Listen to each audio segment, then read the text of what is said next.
Gracious Father, you are the fountain of all life. And so we come before you at this time.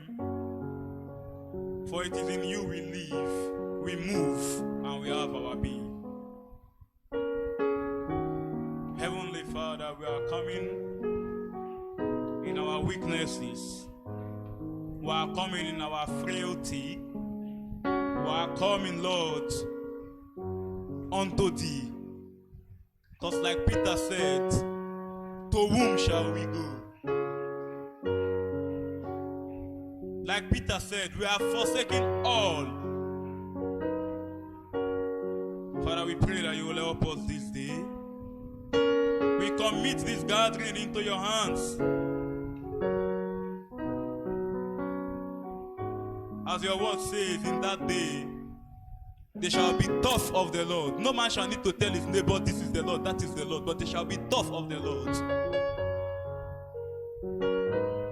We are praying that you will bring us to that place. You will bring us to that day where every man will have an express knowledge of the Lord. As scripture says, the earth shall be filled with the knowledge of the Lord as the waters cover the sea. We are praying that you bring us to that day. Even that place in the name of Jesus Christ. Now we pray that you will build us up this day. There is a benefit for each day. The Bible says you daily loaded us with benefits. As we have come before your presence, give us this day's benefits. By the hearing of your word, by our gathering together, by our sitting in your presence. Like you told your disciples when they told the people to go that they might find food. You told your disciples, cause the people to sit and give them to eat. As we have come to sit before your presence this day, give us to eat in the name of Jesus Christ. We commit every segment of today's gathering into your hand. The service of songs, the preaching of the word, the testimonies, everything into your able hand. Pass through every segment of today's gathering and meet your people. They that are depressed at this time, we pray that you will comfort. He said you are going to comfort they that mourn in Zion. We have come to Zion this day. May we receive comforting. May we receive strength. May we receive grace in the name of Jesus Christ. We pray for as many that are on their way that you will help them and bring them here in good time. Thank you, Heavenly Father. In the name of Jesus Christ we pray. Amen. Let's clap for God.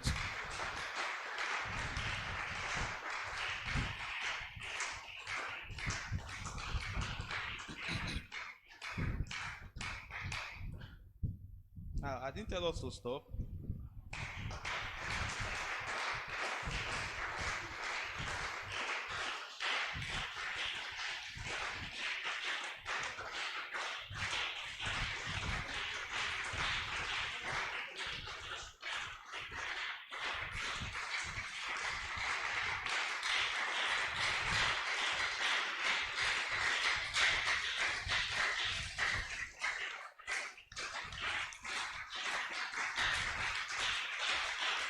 Blessed be the name of the Lord. Amen. Let's be on our feet.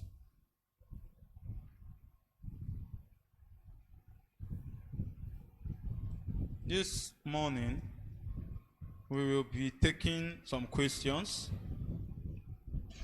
that have arisen over the course of the teaching.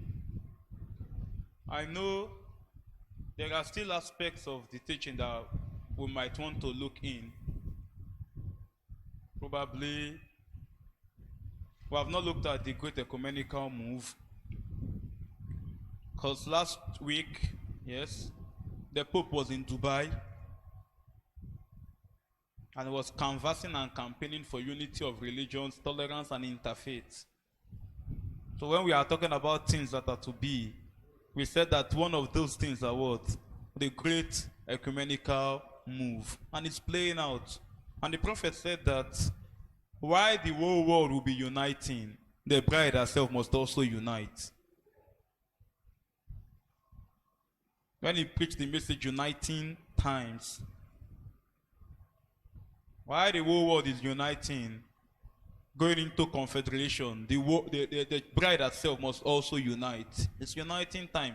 We must unite before we go home. We said last week that before, if you observe migratory animals that migrate, they don't just migrate individually. I watch a lot of documentaries. So, before they migrate, they come together. You watch migratory birds. You watch migratory animals like the salmon. Some birds like the stork, they migrate. From time to time, they migrate from a location to another location. But before they migrate, they just don't start going on their own. They first of all come together under a leader. And the prophet in the message, he said that, and that's how the church, before she migrates, must come together under a leader.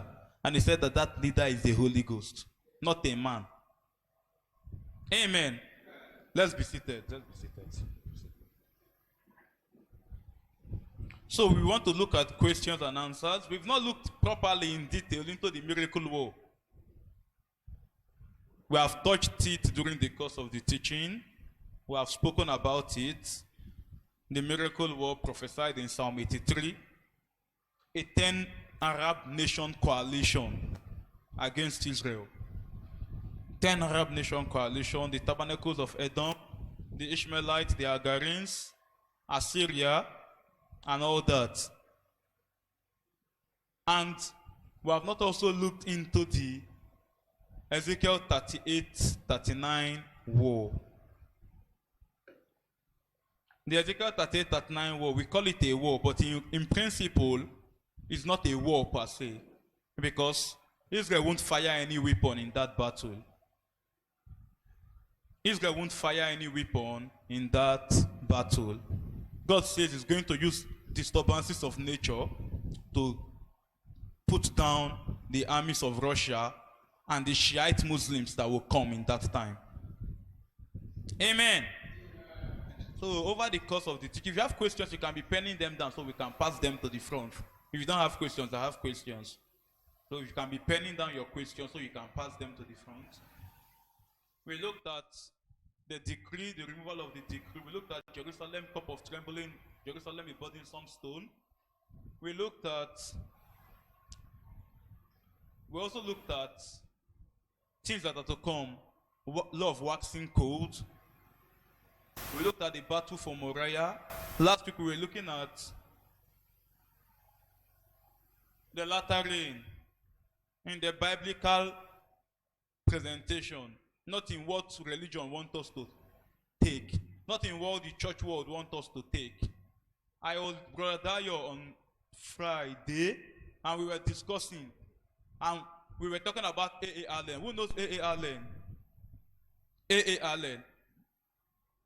You don't know A.A. Allen? He was a contemporary with God Abraham. And he was used mightily of God in what you can understand as use. Miracles, healings, the lame walking in his ministry. But A.A. Allen was given to alcohol. A.A. Allen was imprisoned often and often. He was imprisoned often and often. It was as bad as he would perform a great miracle here. The next minute is on the other end of the street fighting and drinking alcohol. Men like Jack Coe, they were imprisoned. They were contemporaries with Brother Abraham. So we said that could not have been the latter rain. Because we understand that the latter rain is only for the bride. Amen? It's for the bride. And we said that from our drawing here, when the seals began to be revealed in 1963, it set the tone. It set the tone for what? The former rain to be activated. That was not the former rain, but it set the tone. It puts the bride in a phase, in a state to receive the latter rain. Amen. So we want to deal with questions and answers this morning. If God will permit us, we are going to also look at maybe that Ezekiel battle. We are going to look at the miracle war. We'll look at the rebuilding of the millennial temple. Who knows Israel is going to build another temple? Do you know Israel is going to build another temple? If you don't know, put your hand up. Let's help ourselves. You don't know that Israel is going to build another temple. Put your hand up. Let's help ourselves. Good. One. Sister doesn't know. Who again doesn't know that Israel will build another temple? You don't know. Okay. You see, we are not supposed to come and presume that we all know. We are not to presume that we all know. God is perfected in threes, right? God is perfected in threes. You'll see that playing out in scripture. There's the first Eden, which is what? The Eden of precious stones, right? You see that in Ezekiel 28 and Isaiah 14. That was been in Eden, the garden of God.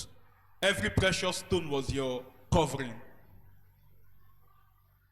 So we see the Bible saying there's the first Eden which Lucifer stayed in. Then there is the second Eden which Adam stayed in. And there is the third Eden. Amen. The third Eden will be what? It will be activated in the millennial reign. The third Eden will be activated in the millennial reign, where animals and man can coexist and there's no trouble. Eden means utopia. It means delight. Utopia, delight. Where man can stay with animals, where we will be in continual delight. Eden. 3 Edens. And we understand that the land of Israel gives us the land of Eden. The land of Israel gives us the land of Eden. And in the east of that land of Eden gives us a garden. Amen? And the Lord planted a garden eastward. Right? And what? That garden gives us the temple. It gives us Jerusalem. It gives us the tabernacle. Because the tabernacle's door was to face the east. When God was telling Moses to make the tabernacle, he said, let the entrance face the east. So in the tabernacle, in the outer court, the sun gives light there. Amen? In the holy place, the candlestick gives light there. But in the most holy place, the Shekinah glory gives light there. In the outer court, the sunlight gives light there. Because it's facing the east, the direction of the sun. That's why some religions of the world, they bow facing the east. That's why some, within the message, some people tell you, let your altar face the east. Amen. The east. Then in the holy place, you have, what is in the holy place? You have the golden altar, right? You have the table of shewbread and the candlestick. What the Jewish people call the menorah. And in there, the candlestick give light. The golden altar. Outside, you have 2 major elements in the outer court, which is what? Who can help me? The 2 elements in the outer court. The brazen altar and the laver, which is a type. The brazen altar speaks of judgment. Your sins are judged and you are washed in the water, the laver. Only then can you come into the holy place. So the tabernacle was a shadow of the ministry of Christ in his church. Amen. Then when you get into the holy place, there is no external source of light. God himself lighted up that place.